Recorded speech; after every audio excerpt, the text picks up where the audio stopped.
que verifique que ya está en proceso. Bueno, Mayra, con autorización tuya, pues iniciamos la grabación de este encuentro de hoy, 2 de junio del 2026. Ya estamos a mitad de año, y quien dice ya casi un parpadear y empezamos a ver los centros comerciales llenos de cosas de Navidad. Sí, señor. Mm, bien. Ah, no, primero vamos por Amor y Amistad, luego vamos por Halloween y al final, pues, Navidad. Bueno, pues esta sesión del día de hoy, 2 de junio, pues está proyectada para el avance en la entrega de evidencias para el programa de desarrollo de colecciones, ficha 3335675. Mm, Nuevamente, pues recordarles a todos y a todas que estamos haciendo la entrega de orientaciones para el cumplimiento de la competencia transversal de interactuar. Competencia también conocida como ética y cultura de paz. Son 4 resultados de aprendizaje que están vinculados a la guía de aprendizaje número 1 y que dan respuesta a los criterios, digamos, definidos dentro de la lista de chequeo para esta competencia. En el día de hoy vamos a hacer la descripción de la evidencia número 3, diagrama de sistema de relación del individuo con el entorno. Evidencia que tendría, digamos, la sugerencia de la construcción para entrega oportuna entre el 2 de junio del presente mes hasta el próximo 9 de junio. Aquí me equivoqué. No he hecho los ajustes. Listo. 9 de junio. Mayra, te tengo una pregunta antes de avanzar. No sé si de pronto tú me la puedas resolver. No entré a observar las evidencias, pero encontraba que en la evidencia 3, digamos la que voy a describir, habían varias entregas. De hecho, habían como 9 entregas y en las evidencias anteriores pues habían menos entregas. Entiendo que en la uno y la 2 tal vez algunos estén apenas construyendo las evidencias, pero en la evidencia 3 observé 9 actividades enviadas. Me surge curioso porque, digamos, hay tantas actividades entregadas como si lo hubiesen estado trabajando con otro instructor o en algún momento. No me quedó claro. No sé, Mayra, si tengas idea de eso. Pues mi profe, yo le voy a decir una cosa.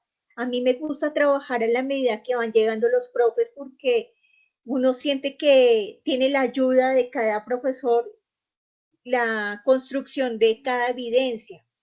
Y Ujú. entonces muchos de los compañeritos no entran a las clases y empiezan a construir las tareas como les parece en las guías, pero no Ah, se guían por los parámetros de los profesores. ya Entonces, entendí. quedan como Vale. acumuladas las tareas ahí, sin Ok, guía. listo. Vale, Yo vale, voy ya a la entendí medida que entonces. vas sacando las tareas. Ujú. Ok, listo, perfecto. Bueno, entonces vamos a entregar pues las orientaciones. Esta tercera evidencia se construye a partir del documento denominado o el paquete formativo denominado Soy un ser social. Ese paquete pues focaliza las reflexiones en torno a 2 aspectos esenciales, que es la formación ética desde la familia y cómo uno se convierte en un ser social, haciendo énfasis especialmente en las convenciones digamos, de las normas, tanto morales como éticas, que nos pueden, digamos, que pueden incidir en las realidades en que nos desempeñamos, ¿sí?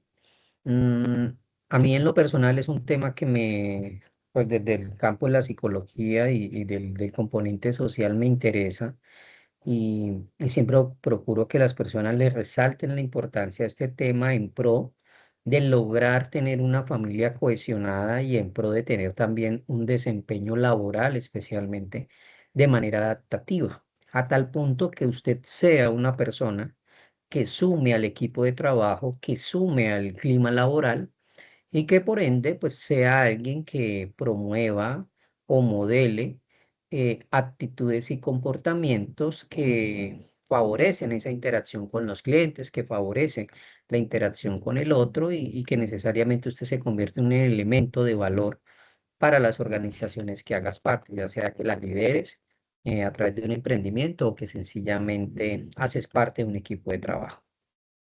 Entonces, en este tema, el material de apoyo se centra en autores que hablan de la importancia de, digamos, de la familia dentro de nuestra realidad y dentro de nuestra salud mental y obviamente pues los desempeños que podamos tener. Dentro del mundo del trabajo, la familia puede ser tan relevante que incluso se habla de los factores de riesgo psicosociales externos a la organización y dentro de ellos pues se le da un capítulo muy especial a ese comportamiento o a esas realidades que nosotros podemos estar teniendo en nuestro entorno familiar y que en un momento dado pueden aumentar la probabilidad de éxito como en un momento dado se pueden convertir en una situación que nos distraiga, nos reste capacidad de respuesta, nos quite la energía y nos lleve pues sencillamente a tener un desempeño social y laboral pues disminuido. ¿Sí? Entonces, lo que sucede en nuestro entorno familiar nos afecta para bien o para mal, lo queramos o no lo queramos, ¿sí? Entonces, una de las premisas que plantea el material de apoyo es que nosotros debemos entender un poco cuáles son aquellos aspectos que promueven la calidad de vida al interior de los sistemas familiares, ¿sí?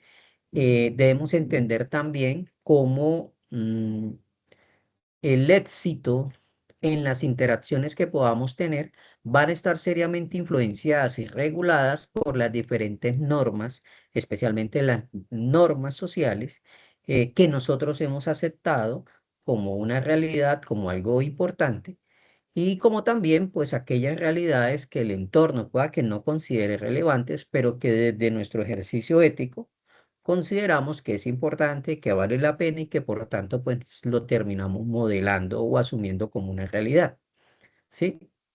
Entonces, dentro de estos aspectos, en primer lugar, en el material de apoyo ustedes van a encontrar cómo se resalta la importancia de la familia a tal punto que algunos postulados se establecen que la familia es el primer espacio de interacción que tiene un ser humano. Y por ser el primer espacio de interacción, lo normal que debe suceder es que en ese espacio usted aprenda reglas, normas, hábitos que van a definir cómo posteriormente te vas a desempeñar en el contexto social. ¿Sí?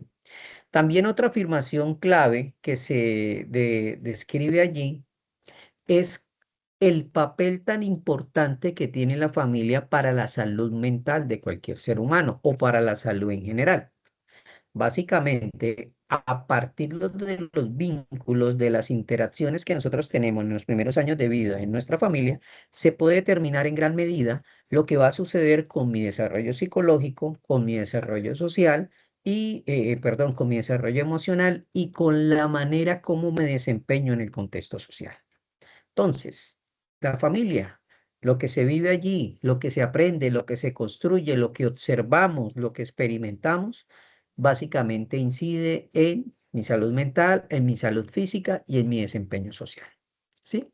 ¿Cuándo somos familia? Pues básicamente pues, la definición nos dice de que somos familia cuando tenemos un parentesco o que existe una unión, ya sea por vínculos consanguíneos mm, o por la oportunidad que tiene el matrimonio. Dato interesante es que nos recuerda también la definición que somos familia a través de la oportunidad de la adopción, ¿sí? Entonces, bajo esas realidades, nosotros podemos decir de que con una persona X o con una persona Y vamos a crear un grupo familiar, ¿sí? Entonces, cuando se crea la familia, teniendo en cuenta la afirmación que hacía un momento, de que es allí donde, digamos, el hecho de tener la percepción de que pertenezco a un grupo familiar y que en ese grupo familiar tengo un papel significativo, me respetan, me valoran, me quieren, me estiman, me enseñan, me modelan cómo es que tengo que comportarme o cómo tengo que desarrollarme, pues mi salud mental, mi salud física y mi desempeño social se verá pues seriamente influenciado y favorecido. A tal punto es esta realidad que que se estima a través de los estudios o se afirma desde los estudios, incluso los gobiernos, que la familia es la organización social más importante para una persona y para la sociedad. Entonces, palabra más, palabra menos, lo que sucede allí va a ser determinante para cualquier individuo. Pero la familia no es un grupo estático, es supremamente distinto, ha cambiado a lo largo de las décadas. Hoy hablamos de familias biparentales, de familias monoparentales, de familias reconstituidas, que es una realidad, por ejemplo, cuando una persona se separa o pierde a su pareja y con el pasar del tiempo, pues encuentra una nueva pareja que también tuvo pareja, que también tiene hijos y que toman la decisión de conformar un nuevo escenario familiar. Las familias que solo cuentan con mamá o solo cuentan con papá, o las familias que cuentan con los dos, que son conocidas como biparentales, o las familias que están bajo la modalidad o la oportunidad de la adopción, ¿sí? Son diferentes tipos de familia, pero resaltando de que independientemente que sean diferentes, pues igual son un sistema familiar, ¿sí? Hace décadas era para muchos niños una circunstancia de presión eh, manifestar en su escuela de que, no sé, que mamá era madre soltera o que papá era padre soltero. ¿Por qué? Porque había digamos, un estigma de que la familia tenía que ser conformada por papá y mamá y resulta que pues las realidades desde hace muchos años son distintas y que hay diferentes tipos de familia en el mundo. Resulta y pasa que estos escenarios de los diferentes tipos de familia pues se han dado básicamente porque la sociedad está cambiando y que esos cambios, por ejemplo, están muy directamente relacionados con el rol que también ha tenido la mujer y que también ha venido cambiando, ¿sí? El mundo del trabajo, por ejemplo, ya no es a escala familiar, ya esa cultura de que una familia se dedicaba a lo mismo que se dedicaban los papás y los papás se dedicaron a lo mismo que se dedicaban los abuelos, pues ya no es tan cierta. Ya hay muchas familias que toman la decisión de alejarse de esas actividades laborales familiares para iniciar sus propios proyectos, a veces en un área del trabajo del conocimiento totalmente ajena, ¿sí? El tejido urbano cambia y se generaliza, por ejemplo, en las grandes ciudades, en las ciudades capitales, cada vez más edificios, cada vez más personas, y por tanto, pues eso representa unos cambios en las dinámicas. Las personas adultas que están en este grupo sabrán que uno tuvo la oportunidad de jugar en la calle, de niños corriendo por todas partes sin ningún riesgo, pues debido a los cambios en las ciudades, ese tipo de interacciones empiezan a hacerse cada vez menos visibles y por tanto, pues representa cambios muy sustanciales en las habilidades sociales, en la capacidad de competitividad que pueden tener los menores de edad y demás. La familia se hace móvil, principalmente por temas laborales. Hoy pueden estar en Bucaramanga, mañana van a estar en Cali, pasado mañana van a estar en la costa, porque dependiendo de las oportunidades de trabajo y diferentes intereses, tienen la apertura de estar viajando y no estar, digamos, echando raíz en una zona específica. Y finalmente, pues muchas familias prefieren lograr la autonomía económica, social, emocional de su familia extensa, de los hermanos, de los primos, de los padres, procurando, digamos, que ellos mismos construyan sus dinámicas, sus creencias, sus hábitos, sin depender de los otros. Digamos que hay como en términos generales por aspectos conceptuales. Quien tiene familia y quiere procurar la protección de la salud física, la protección de la salud mental y el buen desempeño social de sus integrantes, pues debemos entender que cuando hacemos parte de una familia nacen unos deberes y también nacen unos derechos, ¿sí? Y los dos coexisten tanto a nivel de deber como a nivel de derecho. El primer deber y derecho al mismo tiempo es de la cohabitación. Cuando usted toma la decisión de irse a vivir con alguien y construir un grupo familiar, pues debe existir la cohabitación, es decir, la disposición a vivir con otra persona y que podamos vivir en armonía y en respeto. Yo creo que todos saben que existen personas con las cuales se puede vivir, se puede ocupar el mismo espacio, ¿sí? Y una condición básica es que en las interacciones sean respetuosas, en la manera como se comunican, cómo llegamos a acuerdos o cómo manejamos los desacuerdos, existe el respeto.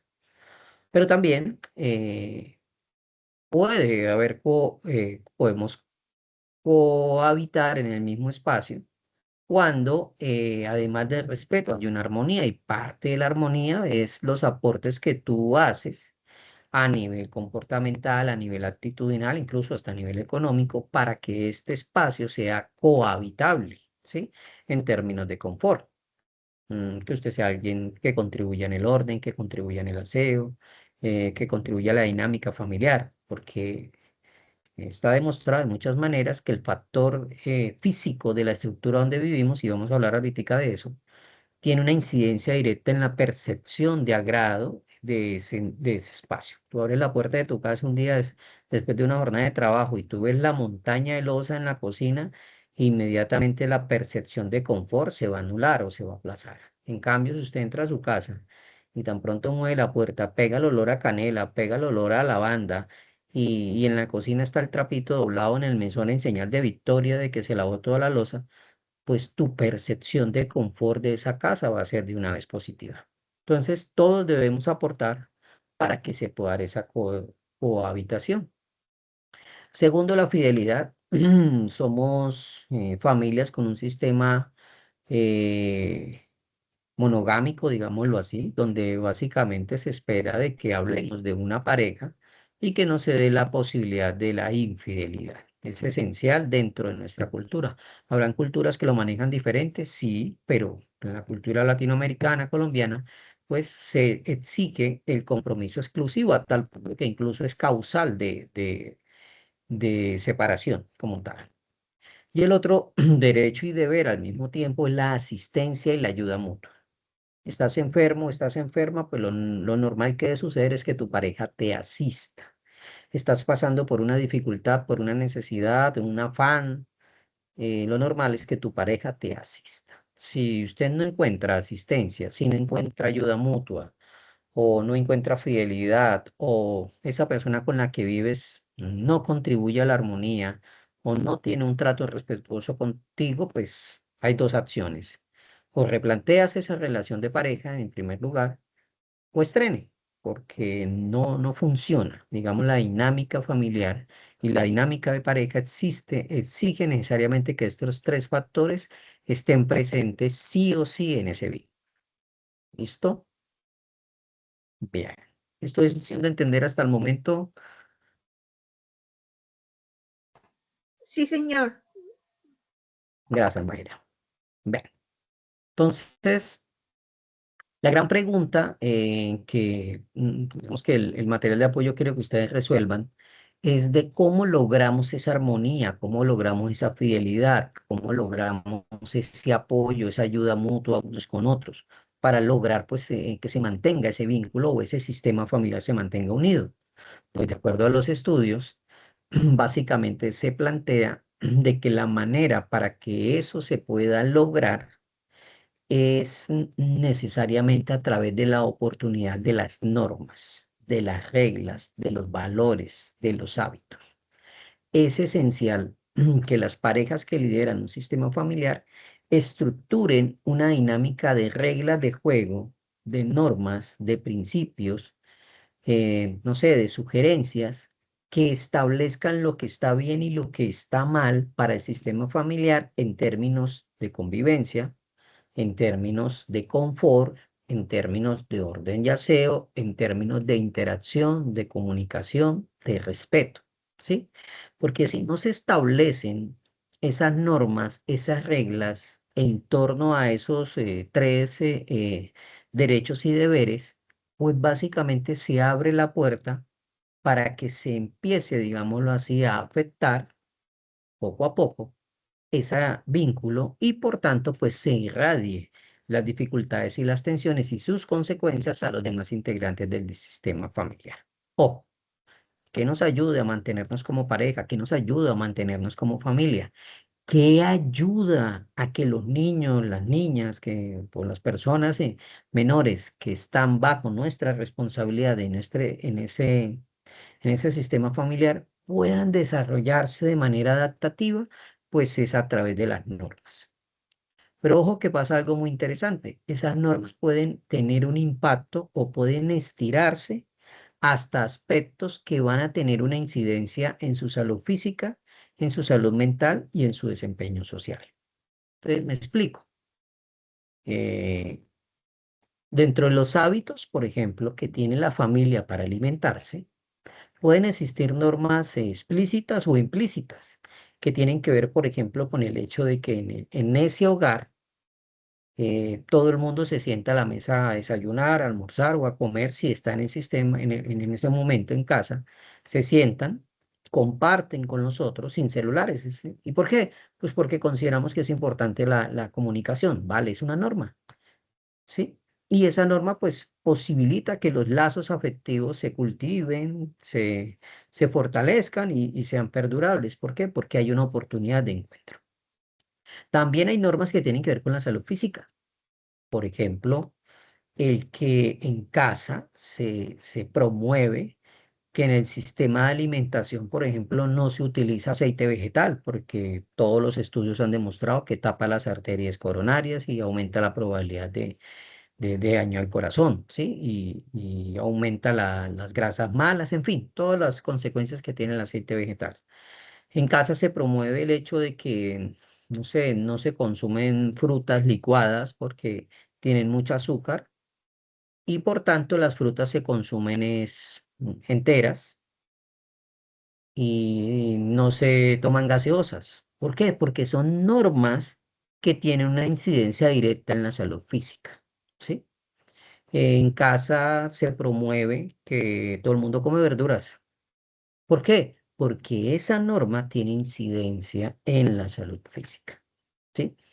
En casa se promueve de que nos acostamos temprano, 9:30 de la noche, 10 de la noche, todo el mundo tiene que estar acostado en su cama. ¿Por qué?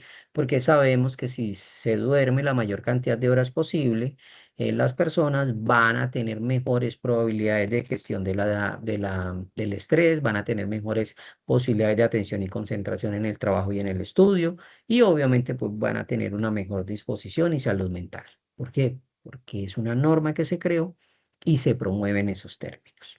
Bien, entonces, eh, nosotros, como líderes de hogares, debemos establecer esas normas, ¿sí? Las que suman y definir o identificar cuáles son las normas que restan.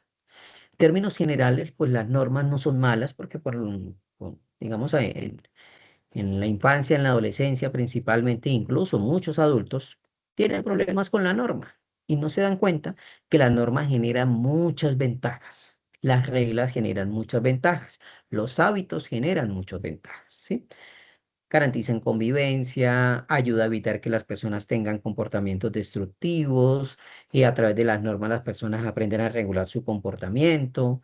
A través de las normas se establecen límites que dan la posibilidad de un orden social. Cuando en un espacio social hay normas, hay más probabilidad de cohesión o unión, ¿sí? Las normas le permiten a las personas aprender a autocontrolarse, en fin. A través de las normas hay una gran cantidad de oportunidades y ventajas que todos debemos estar en la capacidad de identificar y gestionar. Bien. Algo interesante es que las normas no solo tienen una aplicación o no promueven, digamos, única y exclusivamente la convivencia y el desarrollo de los individuos en la familia. Las normas también son esenciales en el contexto social. Las normas también son esenciales en el contexto laboral, ¿sí? Eh, y que por ende, pues, esas reglas, esas normas, cuando son promovidas, cuando son claramente señaladas y aceptadas, pues aumenta la probabilidad de éxito que ese grupo social tenga una mejor convivencia, estén más unidos y alcancen obviamente sus metas personales. Los últimos elementos que quiero resaltar sobre el tema de la norma son las normas que se pueden estructurar en cuanto a aspectos materiales o en cuanto a aspectos inmateriales relacionados directamente con, digamos, el entorno donde nosotros nos movemos y que es el que nos convierte en personas sociales. Entonces, me explico. Cuando hablamos del aspecto material, estamos hablando de las características físicas de ese entorno donde nosotros nos movemos y que se debe definir de alguna manera que esas normas para ese entorno físico no son negociables. Ejemplo, en el entorno familiar, bueno, perdón, antes de dar los ejemplos, explico el otro aspecto, que es el aspecto inmaterial. También en el entorno laboral, en el entorno social o en el entorno familiar e incluso académico, por ejemplo, también hay normas que deben girar al tema inmaterial, valores, creencias, hábitos, costumbres, cultura, ¿sí? Todos esos aspectos inmateriales que se promueven en ese espacio social nos ayudan a tener más salud mental, mejor desempeño social y incluso una protección de nuestra realidad física. Como también la ausencia de esas normas pues nos afecta en esas tres variables. Entonces, en la familia hay aspectos materiales o inmateriales que inciden en la salud física, en la salud mental y en el desempeño social. A nivel material, pues es de entender de que las familias deben procurar la construcción de un entorno familiar o la construcción de un entorno físico para esa familia que les permita una máxima protección. Nuestro hogar debe tener mínimamente unas condiciones de un techo, una cama, en lo posible que tenga un piso, en lo posible que tenga una nevera, que tenga una estufa, que tenga un colchón, que tenga un baño con puerta o con cortina. ¿Por qué? Porque las características físicas del entorno donde la familia vive tiene una incidencia en su salud física y en su salud mental y en desempeño social. Es diferente la salud física, por ejemplo, del grupo familiar que viven en una zona, por ejemplo, cálida, donde, digamos, si tienen un techo en lámina de zinc, pues fácilmente en una tarde van a alcanzar los 40 grados centígrados y por tanto su hogar no va a ser confortable. Pero si es una familia que tiene una casa, que tiene un techo en, por ejemplo, Eternit y tiene cielo raso, pues la percepción de confort debido a la temperatura va a ser más agradable. Si hablamos de la salud física, una casa que tenga una nevera es una casa que muy seguramente las personas van a poder tener pollo, carne, pescado, verduras refrigeradas, conservándose, y que eso, pues, lo van a poder consumir y es favorable para su salud física. Pero una casa que no tenga una nevera, pues, muy seguramente va a estar sometida o obligada a estar comprando en una tienda embutidos digamos, tienen mejor probabilidad de mantenerse. Van a estar comprando cosas de paquete que al final inciden en la salud física. Por eso el entorno, la manera como está estructurado en nuestro entorno físico, tiene unas incidencias. Es muy diferente la calidad de vida de una familia que todos duermen en la misma habitación porque están en, por ejemplo, una parte estudio y comparten la cama la habitación papá, mamá e hijos. Muy seguramente la dinámica familiar que pueden tener una pareja que tiene su espacio privado para vivir en pareja, dormir en pareja, tener relaciones y el espacio que tengan los hijos para que ellos también se desarrollen con un mejor nivel de autonomía. Entonces, el espacio físico es esencial. En casa, como aspecto inmaterial, ya lo había mencionado, pues hay que tener normas, hay que tener reglas, hay que tener hábitos que nos van a garantizar esas normas, esas reglas, esos hábitos, más salud mental, mejor salud física y mejor desempeño social, ¿sí? La creencia en Dios, la importancia de las habilidades sociales básicas, como saludar, como participar en una conversación, como despedirse, eh, normas de convivencia como por ejemplo contribuir al orden y el aseo, que ya había dicho que es esencial para la salud mental, ¿sí? O sea, son normas que son hábitos, que no es algo físico, sino es más algo más algo relacionado con la interacción, con las formas de pensar, que tiene una incidencia. Lo mismo que pasa en la familia va a pasar en el trabajo, ¿sí? Perdón, en la escuela, por ejemplo. A nivel de características físicas, una escuela que cuenta con salones dignos, con un espacio ventilado, con un espacio bien iluminado, que es algo físico, que el profesor tiene un tablero, pero también tiene una pantalla, un televisor, donde pueden entrar internet, mostrar videos, mostrar material de apoyo, ¿sí? La escuela que cuenta con un restaurante escolar, la escuela que tiene una zona verde para que los niños interactúen, socialicen, la escuela que tiene espacios deportivos para practicar alguna actividad. O sea, el entorno físico de la escuela, del colegio, de la universidad, tiene una incidencia en la calidad de vida. Un caso contrario, la escuela, que es un salón pequeño con un solo ventilador para 30, que el profesor tiene es un tablero acrílico, pero no tiene videobeam, no tiene acceso a internet, no tiene televisores, que los niños no consumen sus alimentos en un comedor donde se sientan dignamente, sino que hacen una cola a una caseta que dice gaseosa X, y que los niños estiran los billetes y la señora que los atiende con la misma mano que coge el billete, con esa misma mano le alarga los alimentos o le larga la empanada, que a veces ni siquiera clasifica como alimento. Y eso, ese entorno tiene una incidencia en la calidad de vida, en la salud física, en la salud mental y demás, ¿sí? Lo mismo pasa con la batería de baños, lo mismo pasa con el hecho de que si hay biblioteca o no lo hay, o sea, las características físicas inciden. Ahora bien, en la escuela, las características inmateriales, ¿cómo es el tema de la convivencia? ¿Cómo son las relaciones interpersonales de los padres de familia con la institución? ¿Cuál es el sistema de valores que tiene esa escuela? Alguna vez una señora estaba en crisis porque a la escuela de primaria habían ido unas personas de la comunidad LGTBIQ+, ¿sí? Y habían estado hablando de su condición y estaba indignada por eso. Pero digamos que una de las reflexiones que se hacía era, si digamos ¿cómo decirlo? Como el sistema de creencias, la cultura, lo que considera bien o lo que está mal para esa escuela, no está en sintonía con tu normatividad, con tu fe, con tu sistema de creencias, con la manera como tratas a las personas que consideras diferentes.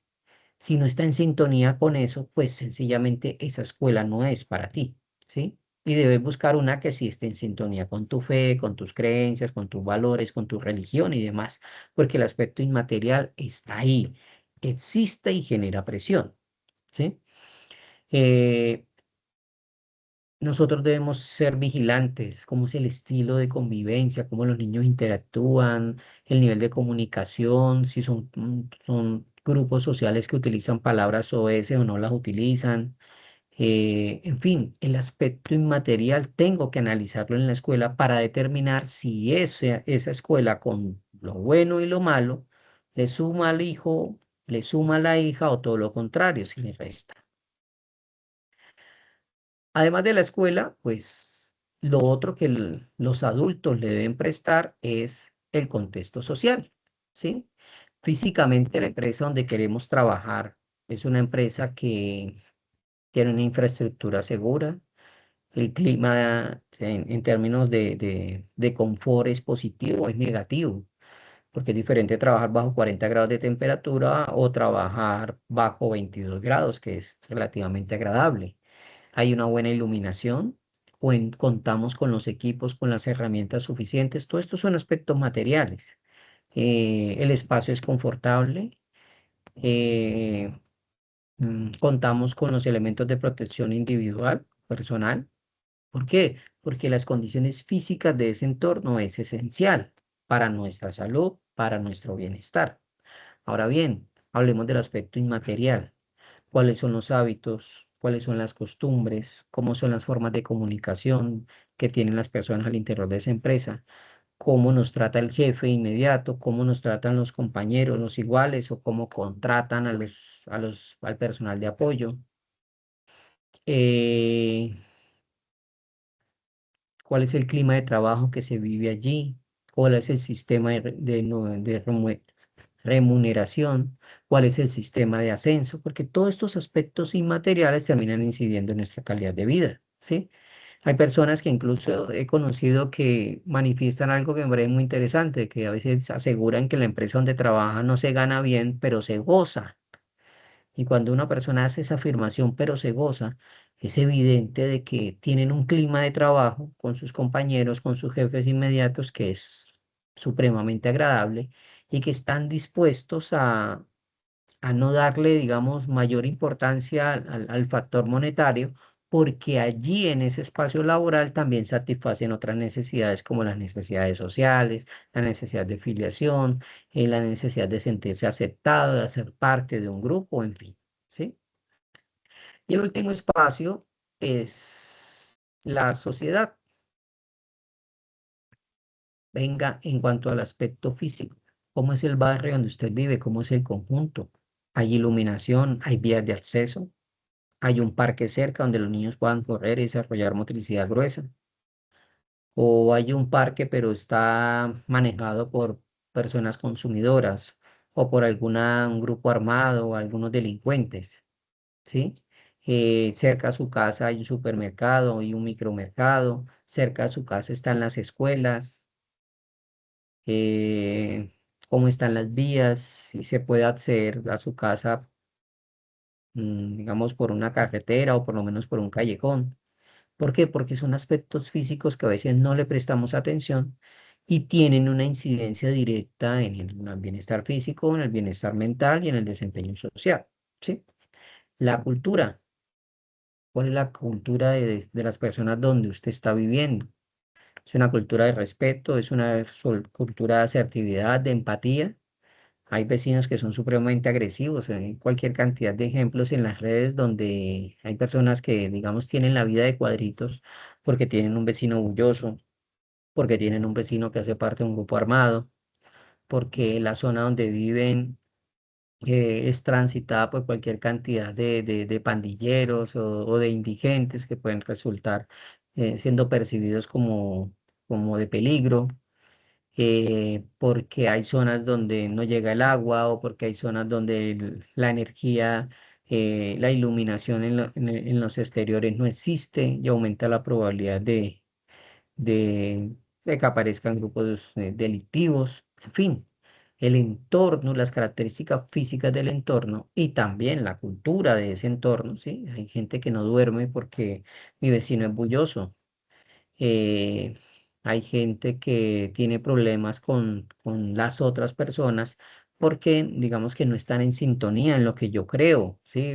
Imagine usted siendo un católico bien arraigado y resulta que a 3 casas hay una iglesia evangélica y todos los días ellos hacen su culto que tienen derecho. Pero eso no está en sintonía con tu fe, con tus creencias y está siempre como con la molestia o con la incomodidad por el ruido, por las diferentes realidades que se puedan presentar allí. Entonces, yo tengo que prestarle atención. ¿Cómo es ese entorno social? ¿Qué tan seguro es? ¿Cuál es el clima que se vive allí? Bien, entonces esos aspectos generales, como les digo, son factores, la mayoría de ellos son factores de riesgo psicosociales externos a las empresas, pero que tienen una incidencia determinante en nuestro bienestar, en nuestra salud física y desempeño. Entonces, invitarlos a que profundicen en el material de apoyo, ¿sí? En las actividades que allí se describen, en procura, pues, de poder afianzar la importancia que esto representa. La evidencia de aprendizaje para esta actividad es muy sencilla, por favor, procurar hacerlo conforme a las indicaciones. En este momento, Mayra, tú estás viendo una diapositiva donde hay una circunferencia.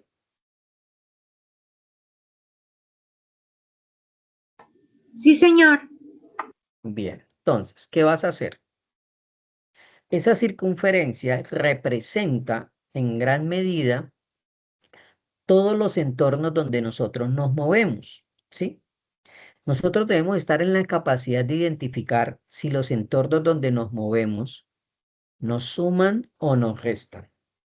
Debemos estar en la capacidad de identificar si ese entorno cuenta con las condiciones físicas o cuenta con las condiciones inmateriales que contribuyen al desarrollo psicológico, al desarrollo físico y al desempeño social mío, obviamente, y también de mi entorno familiar. Y cómo, digamos, a través de esta circunferencia se identifica lo positivo y lo negativo que suma a nuestro grupo familiar, pues básicamente generando la reflexión por parte nuestra de cuáles personas hacen parte de mis interacciones y que usted sea capaz de valorar cada una de esas personas qué aporte está haciendo, si es positivo o si es negativo. Entonces, vas a hacer como este diagrama que está aquí y en el círculo central que aparece allí dice yo. ¿Ahí qué vas a notar? Pues básicamente lo que nosotros somos como resultado de esas interacciones. ¿Cuáles son mis motivaciones? ¿Cuáles son mis valores? ¿Cuáles son mis principios? Porque ese es el yo, ¿sí? ¿A ti qué te motiva? ¿Cuáles son los valores que usted, digamos, ha afianzado? Pues a partir de todas esas interacciones. ¿Cuáles son los principios que usted tiene como regla general de vida que surgen de esas interacciones con la familia, con la sociedad que ya he venido expresando? Nos vamos a la siguiente circunferencia donde dice familia. Allí a quienes vamos a mencionar, ojo, a quienes vamos a mencionar de manera concreta. Ojalá un nombre. Tío Pedro, hermana Sandra, ¿sa? Carmen, mamá. ¿Por qué? Porque estás mencionando allí en ese espacio a las personas que usted considera familia y que con esas personas se ha definido o se define qué es lo que está bien, qué es lo que está mal, ¿sí? Con ellos defines qué es lo que me suma en términos de salud física, de salud mental y desempeño social. Entonces, ahí colocas las personas más cercanas, esas personas que usted dice son mi familia, les tengo que dar herramientas para que puedan vivir de manera autónoma en el contexto donde estamos.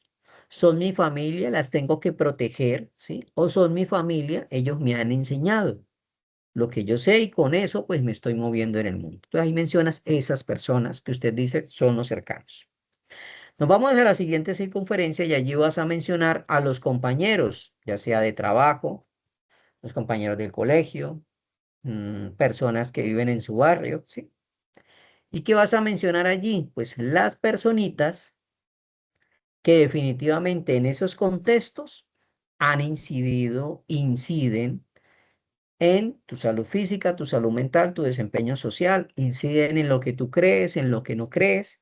Son personas que de pronto no andas con ellos todo el tiempo, de pronto no tienen el nivel de confianza para decir son mi familia, pero son interacciones que yo tengo, son importantes porque eh, esas tres, cuatro personas que mencionas, recuerden colocar el nombre, son compañeros de trabajo o esa persona es una excompañera del colegio, o es una compañera de estudio, ¿sí?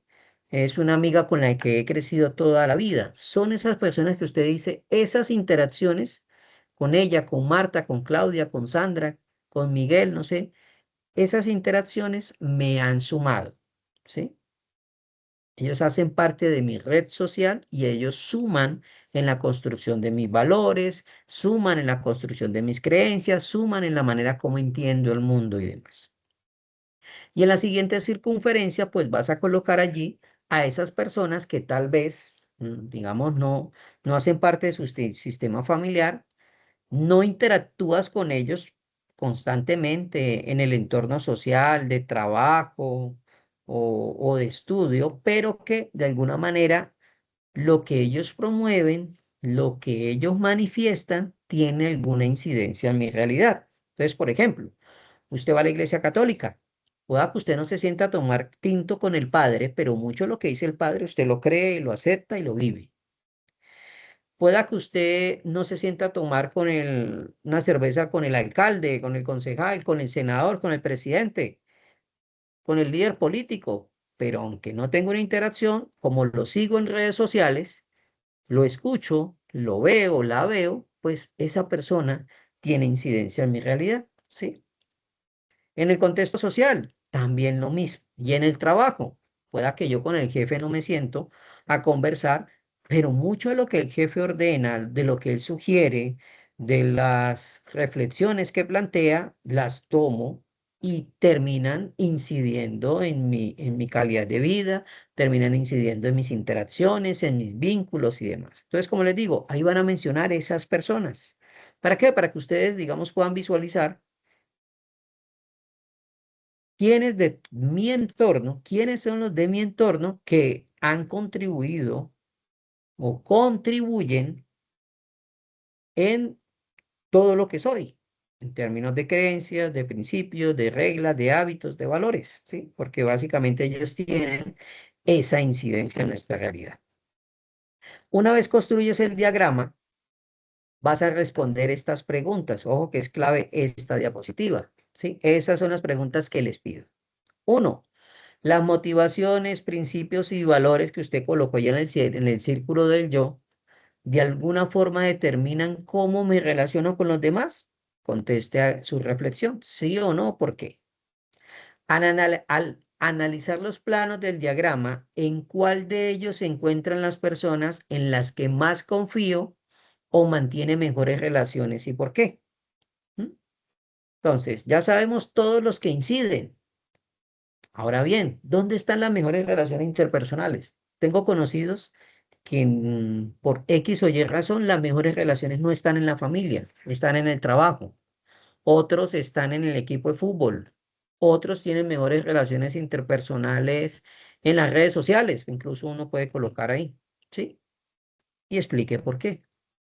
Y de la misma manera, ¿dónde, en qué espacio, en qué área del diagrama se encuentran las personas o las situaciones donde hay mayores problemas o dificultades? Sí, es la familia, es los compañeros, ¿dónde es? ¿Listo? Y segunda, siguiente pregunta, ¿qué puede hacer usted para resolver, para contribuir en la solución de esas dificultades y fomentar o fortalecer relaciones positivas? ¿Sí? ¿Es usted la persona que suma a la solución o usted, me disculpa la expresión, es la pichurria, digámoslo así, de su grupo familiar o de la empresa donde trabaja? ¿Usted es la conflictiva, la difícil o es lo contrario? O sea, ¿qué puede hacer usted? En su realidad familiar, social y laboral, ¿qué aspectos inmateriales debes promover para lograr una mejor calidad de vida? En tu casa, físicamente hablando, ¿qué se puede mejorar para que tengan más confort, más convivencia, mejores relaciones interpersonales? ¿Qué se puede mejorar físicamente hablando? Ya expliqué el concepto. Y ahora lo contrario, en el aspecto inmaterial, ¿qué se puede mejorar o qué se puede adquirir, qué se puede aprender, qué se puede promover para que existan mejor calidad de vida entre sus integrantes? ¿Listo? Esas preguntas. Ahora bien, la última sugerencia es de que ustedes van a buscar un documento, lo encuentran en la web, que se titula Expertos le explican por qué la familia colombiana está en crisis. Eso es un artículo que se escribió en el 2015, pero que describe de una manera muy interesante unas situaciones o unos cambios que se han dado en la familia y que deja la pregunta o nos lleva a la reflexión de si la familia colombiana está en crisis o no está en crisis. Ese documento, ese artículo es del periódico El País, lo pueden buscar, periódico El País, expertos explican por qué la familia colombiana está en crisis. ¿Qué va a hacer usted? A construir un artículo de opinión en torno a ese texto que se describió en el periódico. Y usted plantee su reflexión, ¿está de acuerdo o no está de acuerdo si la familia colombiana está en crisis o no está en crisis? Y argumente por qué. ¿Listo? Entonces, esas son las preguntas y esa es la reflexión o el artículo de opinión que deben elaborar. ¿Me hice entender, Mayra? Sí, señor. Listo, perfecto. Entonces, esa es la evidencia, pues invitarte y invitar a los demás compañeros a que lean los documentos de apoyo. Igual que las evidencias anteriores, aquí yo les planteo unas preguntas. les doy la orientación de cómo construir el diagrama y conforme a eso, pues es lo que les voy a valorar. Si construyeron los compañeros que entregaron previamente el diagrama como consideraron que se resolvía, pero no cumple con los criterios que estoy describiendo, pues les voy a pedir que hagan el ajuste correspondiente. ¿Listo? Igual con las preguntas, si lo que entregan en la descripción de las respuestas no es a lo que les estoy pidiendo, como les había dicho de la primera sesión, acostumbro a cambiar preguntas, hacer otros elementos, agregar otros elementos o quitar, pues también les voy a pedir que hagan la corrección y ajuste correspondiente. ¿Listo? Mayra, no siendo más, no te voy a quitar más tiempo. Agradezco la participación de la sesión y bueno, que tengas una bonita y muy bendecida resto de semana, ¿vale? Muchas gracias, profesor. Hasta luego. Igualmente, Mayra. Feliz noche. Igual, Mayra. Feliz noche, que descanses.